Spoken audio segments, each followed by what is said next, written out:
Hi, yes, that is me. I'll fill you guys in a little bit about all that good stuff, but I am super excited to be here. Thank you to Brooke and the team for inviting me.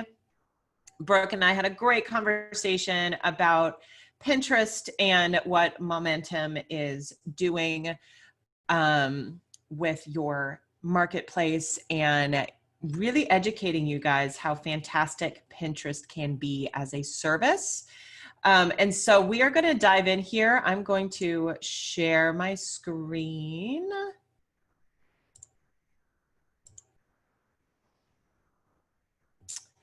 Okay, can you guys see my screen over here? Let me,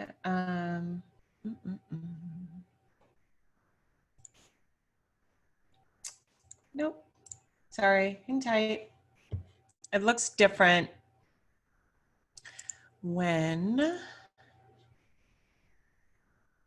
so I can't see the chat when I'm screen sharing. So Chloe, if you could let me know. Oh yes, let me here. I'm gonna make you a full host. That way you have access to everything. Okay, I just can't tell if you guys can see my screen. Oh, yep, we totally can. Okay. Awesome. Okay, I think that should be full host. And then you should be, yep, I think we can see your screen. Good dokie. All right. So we're going to dive in here because I want to make sure we have some time for Q&A. This is all about Pinterest means business and leveraging the best kept secret in marketing. And the reason I titled it this is because so many people think of Pinterest still as, you know, where you go to pin recipes and DIY and homeschooling stuff and all of that. And it's really just becoming known, although I've known it for years, as a fantastic marketing platform for businesses. So let's dive in. So this is one of my favorite things about Pinterest. Pinterest is about yourself, not your selfie. And I'll go into what it isn't in a minute, but I think especially right now, because of everything that is going on in the world on many levels, social media can feel really overwhelming and just kind of a yucky place to be right now. And it's nice to have a place to have a break. And that is what Pinterest is for me and many, many other people. If you look at the stats of how Pinterest traffic has increased since March, it's insane. That is where people are going to take a break from the news and other kinds of social media. So this is a great quote from the Chief Marketing Officer of Pinterest, which really speaks to what I just said and the whole point. Pinterest users come to Pinterest to be their truest selves. When there's no social pressure to share posts or rack up likes, there's more time to focus on your passions, your plans for the future, yourself. So not only as a human being is this a refreshing, inspiring place to be if you're going to be online and looking at your phone while you're watching Netflix in the evening, but it's also what your audience is doing. It's also what your customers are doing. And we'll talk more about that mindset in a little bit. So, hey, I'm Cara. That is my email address. You can find me on Pinterest or Instagram at Cara Chace. And as we alluded to in my intro, I've had kind of a unique career. Before I worked for a band, I was actually a special agent for the federal government for the first 10 years of my adult life. I was recruited right out of college, and I spent 10 years as a criminal investigator doing all sorts of crazy stuff. Taught me a lot, realized that that was not how I wanted to spend most of my life, and left that career in 2011, had no idea what I was going to do, ended up diving into social media management with almost no experience, completely self-taught, and created a job for myself with the band Megadeth. And I might be aging myself a little bit, but if you were into like late 80s and 90s thrash metal, you know who Megadeth is, but they are a worldwide band. And those figures are totally true. I was managing at the end of the couple of years that I was their social media manager. I was taking care of 13 million fans across 17 social media accounts pretty much by myself. And that was my first job in social media marketing.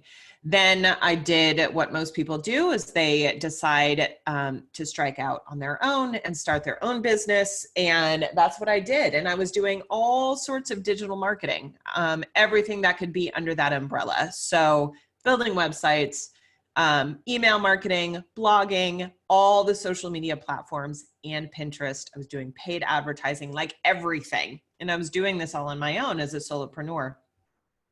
And then after a couple of years of doing that, I got really burnt out. Jack of all trades, or Jill of all trades, was exhausting. I had our firstborn who was still very little at the time, and I wanted to be mindful of being present for her and family priorities and all of that stuff. And it's a long story, but I landed on Pinterest because of how scalable it is for clients. And it was providing results like I had not seen in anything else in marketing. So I niched into Pinterest and have never looked back. It's been amazing for my business. And I love sharing the magic of Pinterest and turning those light bulbs on for other online entrepreneurs, whether you're a VA or some other kind of business, for the results you can get while not having to be so in it like you are with Instagram and Facebook and some of the other platforms. So today, what are we going to talk about? We're going to talk about what Pinterest is and isn't. Ooh, there's a typo there. I forgot an apostrophe. This is what happens when you text too much. Number two, we're going to talk about getting your profile ready for success. So how do you make sure you have that good foundation laid to use Pinterest for yourself? Or if you're considering taking on Pinterest services for your clients, kind of that beginning checklist of everything that needs to be done. And then best practices in 2020, because they have all changed. And I'm currently reworking how I offer my services for my one-to-one clients based on the changes to best practices. So that's what we're going to talk about today. Let me take a sip of coffee. It is a 3-cup day. Here we go. What Pinterest is. It's a traffic driver, first and foremost.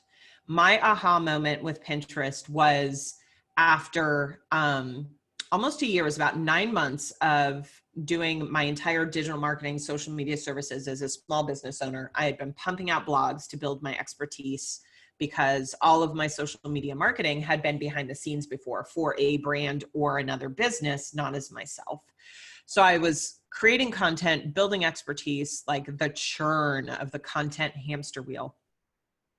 And I went into my Google Analytics about 9 months in because I had that aha moment of I need to be the boss, not just the content creator. What is working in my business? All of these things that I'm doing, the checklist. You publish the blog, you put up an Instagram post, a Facebook post, a LinkedIn article, you do a few tweets, a couple pins, right? We all have these checklists of things to do, but how many of them are actually working and how often do we go and check and see what's working? So I went in, lo and behold, almost 80% of my traffic was coming from Pinterest, and almost all of that traffic was going to one particular blog. And I'll tell you more about that later. So what I realized was Pinterest for me was following the 80-20 rule. If you've heard of that before, it's called Pareto's principle. But the concept is 20% of the effort gets you 80% of your results, or 20% of your products are driving 80% of your revenue, or 20% of what's in your closet you wear 80% of the time. So it's this kind of universal principle that people talk about that applies to pretty much everything.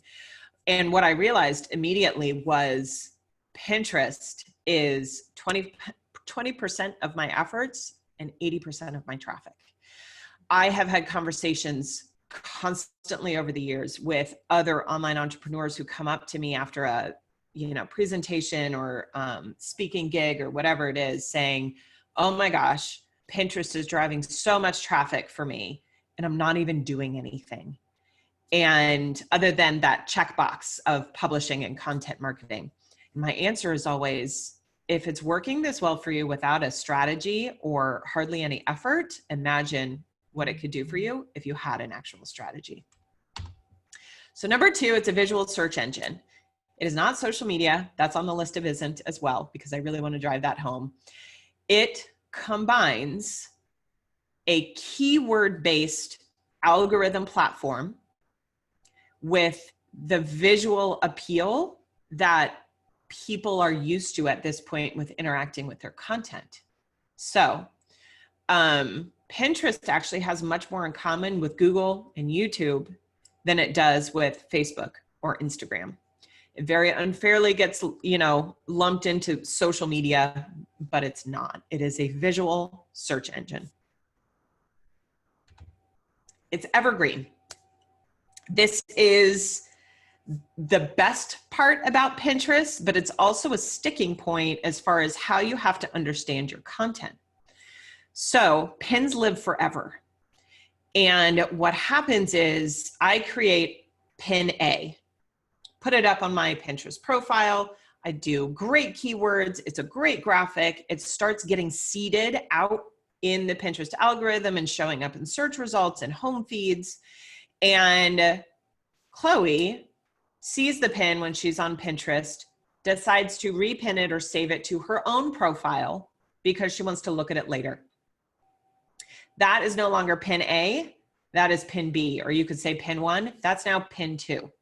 Chloe owns that pin, that's now Chloe's pin. I could not go to Chloe's profile and do anything with that pin. So what happens is you put your content out there on Pinterest, you put up these pins, and you get this snowball effect of pins that live forever and are constantly being shown and repinned and shown and repinned. That is like the first piece of the magic of Pinterest, is this snowball effect that you get with your content. So what people have to keep in mind though, is that you go onto Pinterest and you're like, okay, I'm going to use it for business. I'm going to be a marketer, all of this stuff. I've got a launch coming up or a free 5-day challenge coming up. And they go on there 2 weeks before their launch date and they put up a bunch of pins. And then what happens is they don't realize Pinterest takes longer than a lot of other platforms to get your content shown where it should be shown. And then your launch is over. So Pinterest is not for dated launch marketing. It's for evergreen funnels and content. So it's way more of a blessing than a curse, but there are 2 sides of it that you have to know to use it properly as a business. So, point of note, that blog that was driving 80% of my traffic 5 years ago, this was 2015, still is one of my top 3 traffic drivers every single month. A blog that I wrote and a pin that I put up 5 years ago still drives a significant portion of my website traffic. Think about that for a second. How many stats have you seen where it's like how long a tweet lasts, or how long an Instagram post lasts, or how long, all the other social, whatever? I'm still getting tons of traffic from a blog I wrote 2015. There's nothing else like it except for maybe YouTube. It is an actual ads platform. A lot of people don't realize that you can do advertising on Pinterest, just like on Facebook or YouTube or Google or any place else. On Pinterest, they call them promoted pins, but it's paid advertising. And it is a significant opportunity for anybody that wants to dive into paid advertising. And as we talked about in the beginning of the presentation, it's inspirational and positive. Not only does Pinterest want you to be inspirational and positive, but that's the mindset that people are on when they're tapping around, scrolling, looking on Pinterest. It's a place where people get ideas and inspiration. They are in an aspirational mindset. So you're typically going on Pinterest when you want to learn how to do something or learn how to do something better, when you want to create something, when you want to solve a problem you're having. Those mindsets, think about it. Think about the last time personally that you were on Pinterest. Maybe it was to find a recipe, but it was like, you know, better or healthy kid snacks. Or if you're doing keto or paleo or any of those specialized, more niche ways of eating, you know, you're looking for ideas and how to do things better, whether it's personal or business. So Pinterest stats you need to know, because everybody loves stats. If you want to go to Hootsuite, that is where I pulled all of these stats. I pulled like a handful. I didn't even pull all of them. It's pretty incredible and mind-blowing when you go and look at the list of the way Pinterest compares on many levels to a lot of the other marketing platforms out there. So if your audience is millennials, 86% of them use Pinterest to plan life moments. What are life moments? Buying a house, wedding, baby, birthdays, you know, any kind of party. And I'm not saying that you're limited to those big life moments, but what's really important here is they spend more than millennials who don't use Pinterest. So another way of saying that is most millennials are on Pinterest getting ideas and inspiration and planning, and those millennials spend more money than those who don't use Pinterest. 89% of US pinners use Pinterest to plan their path to purchase and for inspiration. So this is beyond millennials, just people that use that platform that are in the US. 89% use it for inspiration to plan their purchase. 47% log in specifically to shop. So it's not just a search engine. They're looking to shop and to buy. 4 times more effective at generating sales than other social platforms. 97% of searches are unbranded. One sec. So let me define unbranded for you, because when I first saw this stat a while ago, I was like, well, what exactly does that mean? Unbranded means there's not a specific company associated with the search term. So a branded search would be red Nike shoes, or lazy boy office chair, something like that. That's a branded search. A brand name is in the search. Unbranded means people are on Pinterest searching for gray office chair, comfortable office chair, best office chairs. There's no brand name in it, which means everybody has the opportunity to show up in search along with the brands that are also putting out content. Almost all, 98%, I think we can safely say that's almost all, report trying new things after browsing on Pinterest. So if you're a content creator and you are trying to teach people how to do something new, or you're trying to get them to sign up for your free lead magnet, 98% say they try new things after being on Pinterest. So it's not just for shopping or e-commerce. If you're teaching, inspiring, any of those things as a content creator or an infopreneur, this also applies to you.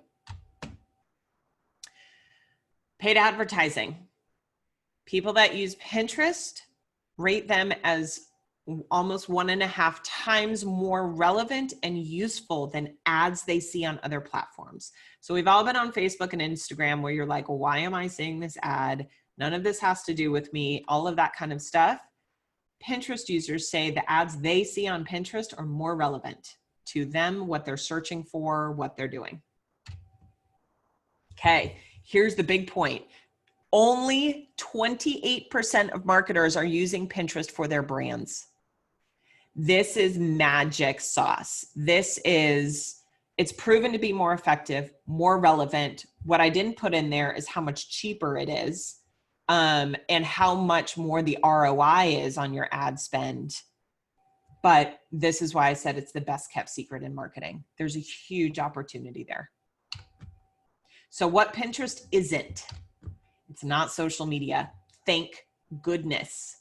I'm not bagging on all social media, but as a marketer and as someone who uses social media personally, it can just be a lot. It gets real old.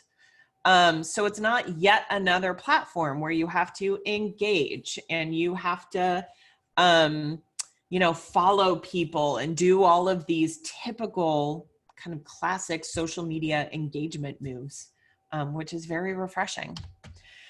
It's not set it and forget it. I teach a lot about how to batch and how to scale with your Pinterest marketing, but like anything else, even if you batch 3 months in advance with your Pinterest content, you should always go back and see what's working and tweak and adjust. Just like, my origin story with the light bulb moment with Pinterest, I could have kept being on that content hamster wheel and doing all the things, forever. But what I did was I went in and saw what was working and adjusted my strategy based on that. So while there's a really cool opportunity to scale it as far as the batching and not having to worry about it more than a couple times a month, maybe whatever, you always want to make sure you treat it like any marketing platform where you're being the boss and you're seeing what's working. And it is not get rich quick. It is a slow platform. It is the classic, hare and the tortoise, slow and steady, slow burn. So there are a lot of people that they get really excited about Pinterest. They batch a bunch of content. They kind of forget about it because they're not used to integrating it into their systems and workflow and all of that. And they think, I'll start a Shopify store and sell digital planners and workbooks and whatever, and put some pins up on Pinterest and I'll be a millionaire overnight. People do actually think this and expect it, and it doesn't work. My membership, the members that see the best results are the ones who apply what I teach and they do it consistently. And they start seeing results 4 to 6 months. So you can get more data and quicker results if you pay for ads, but I would never tell somebody you're not going to be successful unless you put money into ad spend, because I don't believe that's true.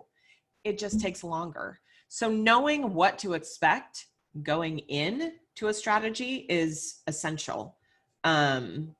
And there are often times where I haven't taken on clients because they're like, I want to see results in a month. And I'm like, okay, well then Pinterest is not the platform for you. So knowing that it takes longer than other platforms for the keywords to start working, to start getting your content out there, but the payoff in terms of the evergreen content and that snowball effect that Pinterest has is well worth the initial investment. Okay, so let's talk about what you need to do on your profile to get it ready for success and everything else you will do with Pinterest from that point forward.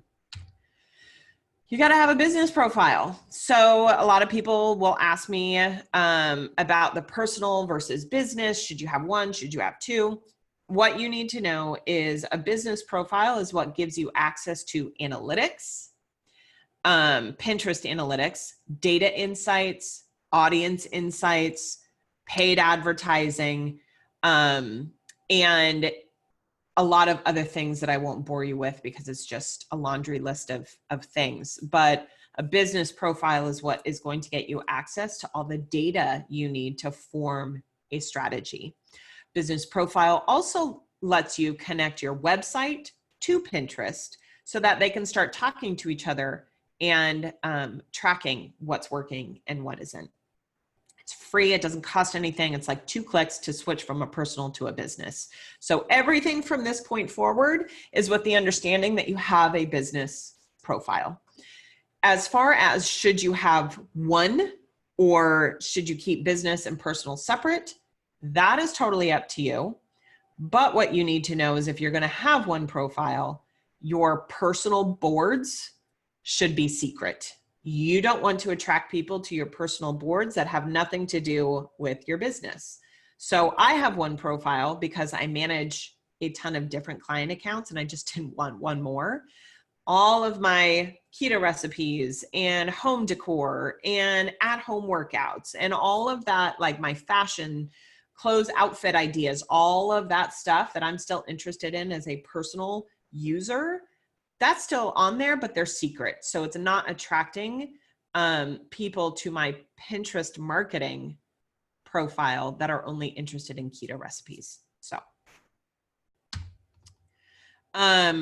here's the 4 things you've got to do with your business profile. You have to confirm your website so that people can click through to your website. There are really only specific places on your Pinterest profile that are hyperlinked where you can click through, and that confirmed website is one of them.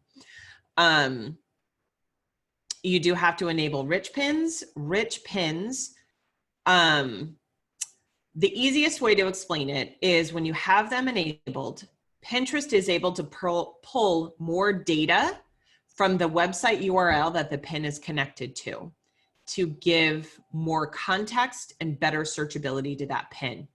So I'm a content creator, I have a blog, I have rich pins enabled. When I put up a pin that's connected to my latest blog, that rich pin is going to show like the first paragraph from that blog as rich pin data. If you're a product seller and you have rich pins enabled, Pinterest is going to pull the price and more information from that listing on your e-commerce site. So it's really important to have that enabled. You want to connect your other accounts. So Pinterest will let you claim or connect Instagram, Etsy, and YouTube. The reason you want to do that is it will pull data from those claimed or connected accounts to let you know when people are pinning from those accounts. So here's a great example. I put up an Instagram post. It's a great quote, let's say. I can go in Pinterest Analytics, and if someone has pinned that quote from Instagram to their Pinterest profile, Pinterest is going to let me know that somebody was on my Instagram account and created a pin from that account. The reason that's so amazing is it shows such a high level of intent from that user that they crossed platforms to create content or save content onto Pinterest from one of your other accounts. Really important. And the other thing to do is to set up your custom audiences. So this is in preparation for ads, but if you're a business owner, you likely know that you can do retargeting. So you can set up custom audiences for people that engage with your pins, you can upload your email list, and you can also track people who have visited your website or specific pages on your website, such as landing pages or sales pages. Keywords. I say this all the time. I need a t-shirt. Keywords get you found, graphics get you clicked. This is what goes back to it being a visual search engine. So they kind of go hand in hand. There's not one that's more important than the other. They're both important to have correct for it to work properly. So you put up a pin, you've got to have the right keywords that your audience is searching for in the pin title, the pin description, and even the text overlay on the pin graphic itself. A lot of people don't know that Pinterest will actually read the graphic of your pin. So it's not just scraping the title and description, it's also looking at the graphic itself. And the graphic is what taps into when someone's scrolling on their phone or even on a desktop.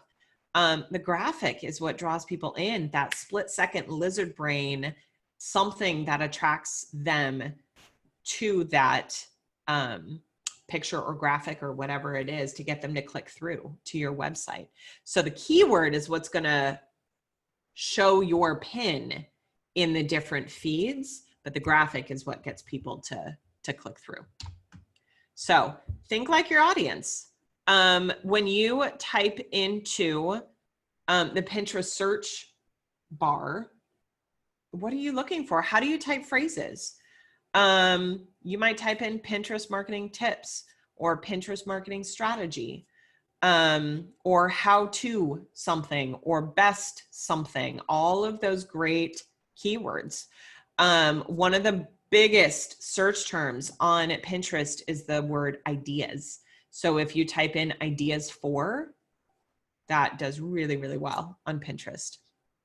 Their search bar is called guided search. It's the same thing as Google. When you start typing in, it's going to drop down what people are actually searching for, which is very useful. Number 3, use them everywhere. So you want to use them in your profile about us. You want to use them in your board titles and board descriptions, and pin titles and pin descriptions. You can also use them on your graphic, like I just mentioned. You want to use them everywhere. This is a search engine. This is how people will find your content. So also you want to think keyword rich, not keyword stuffed. Keyword stuffed is when you see people that just list out all the keyword phrases, right? And they might separate them with a pipe or whatever. That's keyword stuffing, which we know is not what people like. That's thinking like a marketer instead of like your audience.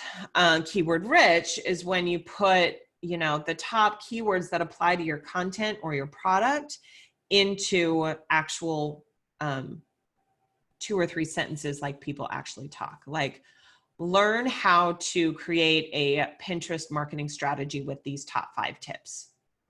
That would be an example of keyword rich. Okay, let's talk about your boards.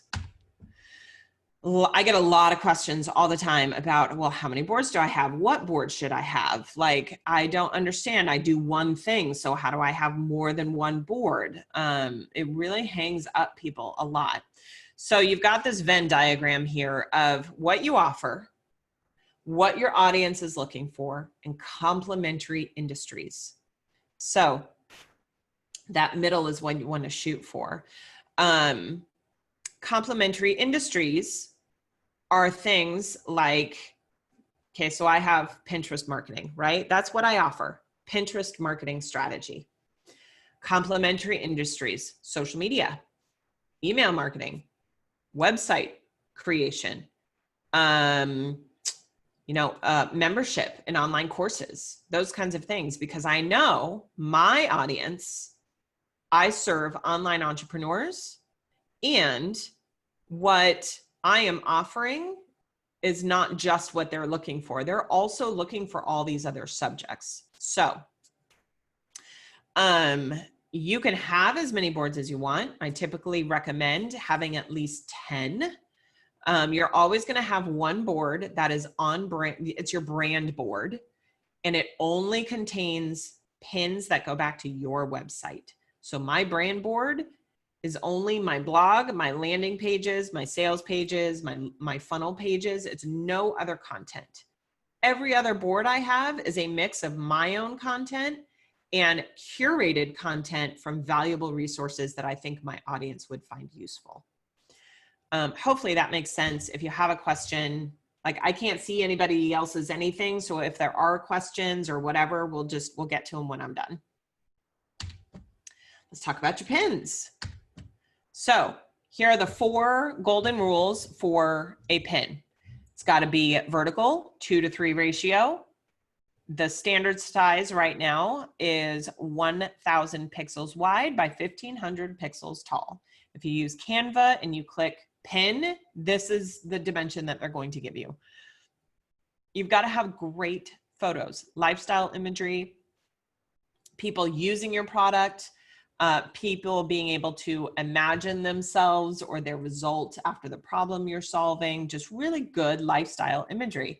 And you want to give context. So if you remember how I said Pinterest actually like reads the graphic, if you are putting out a blog on top 5 Pinterest profile tips, and I put up a picture of a puppy on my pin, Pinterest is going to be like, what is this? This doesn't make any sense, right? So you've got the image make sense with what the context is. Always include your logo. whether that's a watermark or you just type out your website URL, that's always got to be included. Just like every other platform, there's a spam and stealing thing that happens on Pinterest. So having your logo on it, it's the same thing as like photographers always putting their watermark on their photos. It goes a long way in protecting your intellectual property. And then have that text overlay. It doesn't have to be all text overlay. You don't want it to interfere or be distracting, but you want to use a couple of your keywords and let people know without reading the pin title or description what they're clicking through to. Make sure it's legible. If you use some sort of scripty or cursive font, be aware that a lot of people, at least half, are looking at Pinterest on their mobile device. And a lot of times those very scripty, pretty fonts are not legible. So you want to be mindful of that. Okay, so I do templates. Everybody does templates. If you want to get started for free, Tailwind, actually, all you have to do is give them your email, and every month they have a new set of templates. I don't have the direct link for you, but if you just Google like Tailwind Canva templates, there's a landing page. You just put in your email address and you have to set up a password, and they'll email you every month and say, hey, here's some new templates if you use Canva. They give some great tips. So it gives you a really good idea for what they want to see at Pinterest meeting day, as far as just beautiful pins that are engaging, the kind of text overlay you should be looking at, you know, logos, that kind of stuff. So you do run the risk when you use something like Tailwind or even Canva, who has a bajillion templates, of everybody starting to look the same. That's why a lot of entrepreneurs will do their own for pay, like templates, because they're created and custom and not available to everyone. But I love Tailwind's templates. I use some of them for my clients. It's a great place to get started. Okay, best practices in 2020. I'm going to try and wrap this up as quick as I can so we have 15 minutes for Q&A. Fresh pins. This is the whole, like, it's a big deal. Pinterest is basically saying, we don't want you to keep repinning the same images over and over and over. It doesn't create a quality experience for the Pinterest users. So, you know, repinning the same pin to all your boards all the time, it's not great. Having the same image, but just changing up a few words in the description to try and fool the algorithm is not great. It's a visual search engine. And they want the content to look fresh and new. So Tailwind, again, give a great example. A fresh pin means an image or a video that hasn't been seen before. And so people have freaked out about, like, but I only, like, especially products, right? I only have 1 or 2 photos of the product, you know, that kind of thing. What do I do?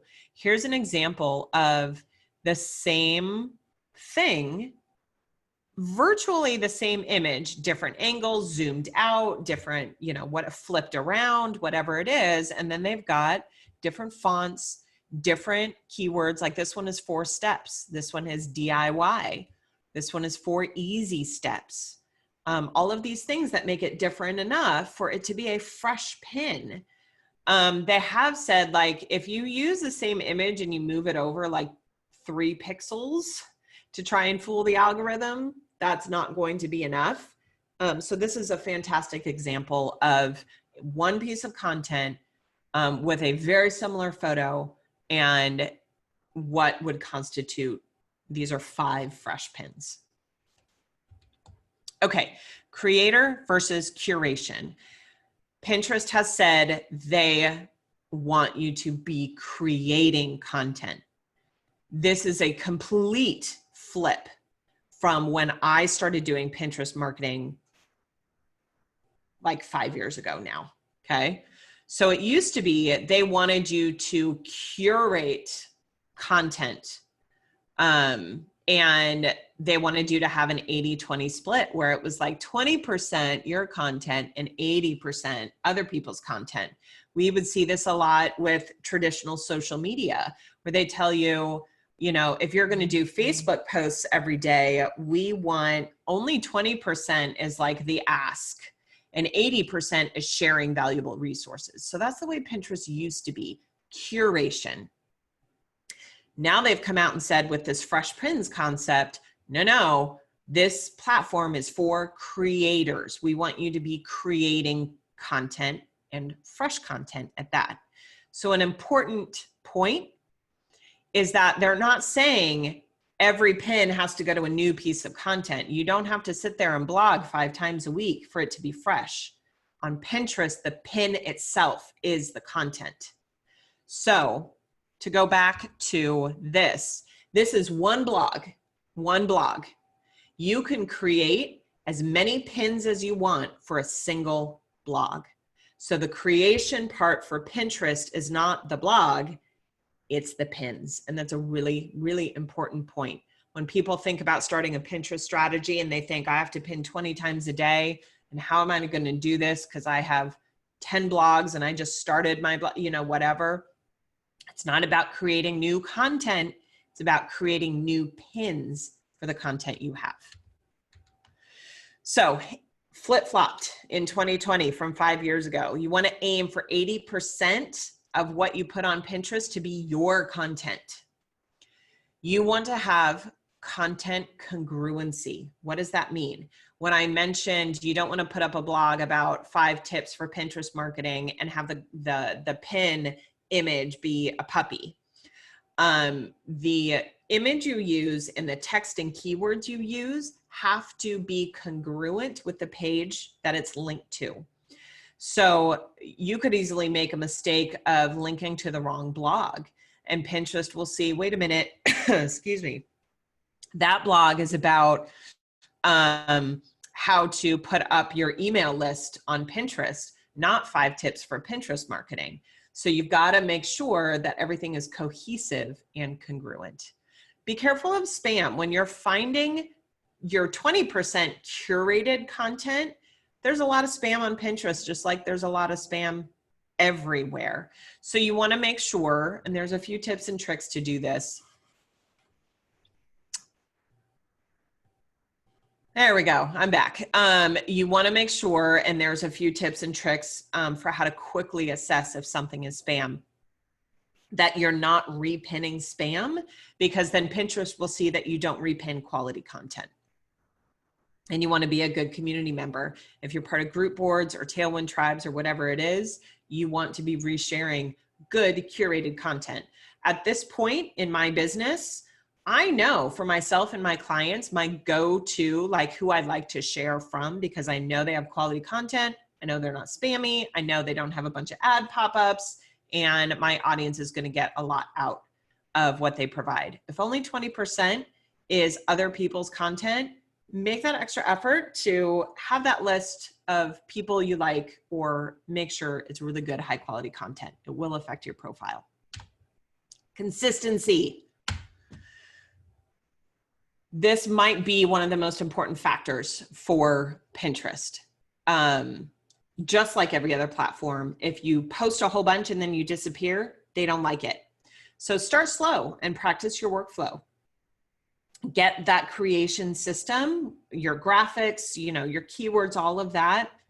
Get that running, get that plate spinning to where you're comfortable with it before you start trying to go all out. Use a scheduler like Tailwind. There's a couple other ones out there. I personally use Tailwind. That's the only one I vouch for because it's the only one I've really used in the last few years. They have a lot of super great features that help you stay in line with Pinterest best practices and tell you if maybe you're not. So it's really important to not have to second guess myself. Plan and batch. Because Pinterest is a slow burn, you have to post content way ahead of time. Think of it more like magazine editing. People are already, I'm not kidding you guys, it's the end of July. People are already pinning for fall and winter holidays, okay? Plan ahead and batch your content so that you can take it off your plate and you're not thinking like, what do I have to pin today? That's the last thing I want to do. I do not want to be out with my family, riding bikes in empty parking lots right now, thinking about, oh, I didn't do 5 pins today. Like, planning and batching is the smart way to do everything when you are an online business. Okay, quick recap. I'm going to fly through this and you guys will get these slides. So Pinterest is a traffic driver, search engine. It's evergreen. It is an actual ads platform. Most importantly, it's inspirational and positive. It is not social media. It is not set it and forget it. And you will not get rich quick. Get your profile ready. Here's the 4 things you got to do. Best practices, fresh pins, meaning an image or video that hasn't been seen before. Be a creator versus a curator, and be consistent. Okay. Are you ready to know more? So I have partnered with Brooke to bring you guys the Pin Power Roadmap. This is a full course. This is Brooke's link. You can just do bit.ly PPR momentum.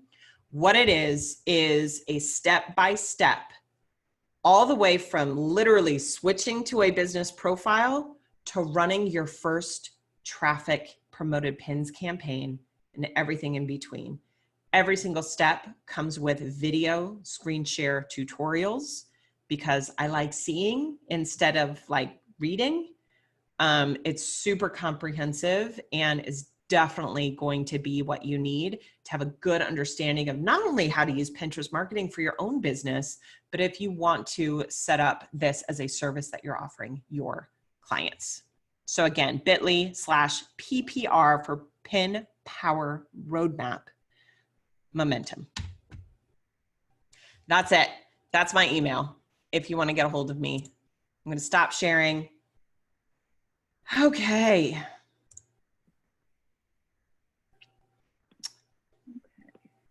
Doesn't look like we have any questions. Oh, that was so awesome. I have a lot of notes for our own Momentum Pinterest page that we've been badly neglecting, but took so many notes. I hear that all the time. All the time. Now it seems so much more manageable. I'm very excited. Step by step. That's why I did the roadmap. Yes. It's like one thing at a time. Literally the first 6 steps you can do in like 15 minutes, but it makes you feel so good to like, just check it off.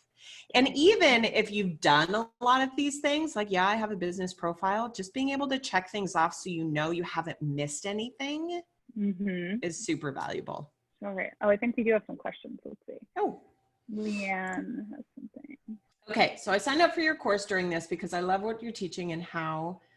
Leanne, did you sign up through the bit.ly link? Your website. Okay. We'll have to figure that out on the back end. Thank you for letting me know that. I might end up just refunding you and then you can sign up through Brooke's link. Donna, thank you. You answered my question about percentage of my own pins. Perfect. Leanne, if you bought the course and everything went through, I'll have all of your information in my software. So we're good. I'm not going to try and dive into any of that right now, but I'll get that taken care of today. And thank you for purchasing. I appreciate that. Wow, I was rushing. Usually I get tons of, what about this? What about this? What about that? So I'm guessing with the replay, when we post it, we're probably going to get all sorts of questions. So you might get. Yeah, for sure. Yeah. Okay. Well, thank you. It was so awesome. I'm so glad. I always think I have tons of time and then I look and I'm like, oh my God, I'm only halfway through and I have 10 minutes left. There was just so much that I had no idea about. I mean, I thought I knew an okay amount of Pinterest, but apparently not. Yeah. This is awesome. Yeah, I get that all the time. That's why only 28% of people are on it, because there's so much, just a lack of understanding about how it functions as a marketing platform. So yeah, happy to share the magic of Pinterest. Amazing. All right. Well, thank you so much. Yeah, you're welcome. This was lots of fun. Anybody is free to email me. I get through my email as quick as possible. Point of note, I actually try to be off Facebook as much as possible. Facebook is not my happy place. So I do not do, if you try and message me in Facebook, it's not going to happen. So email is the best place for me if you guys have questions. Awesome. Well, okay. Thank you. Have a great Tuesday. Thank you. Bye. Bye, everyone.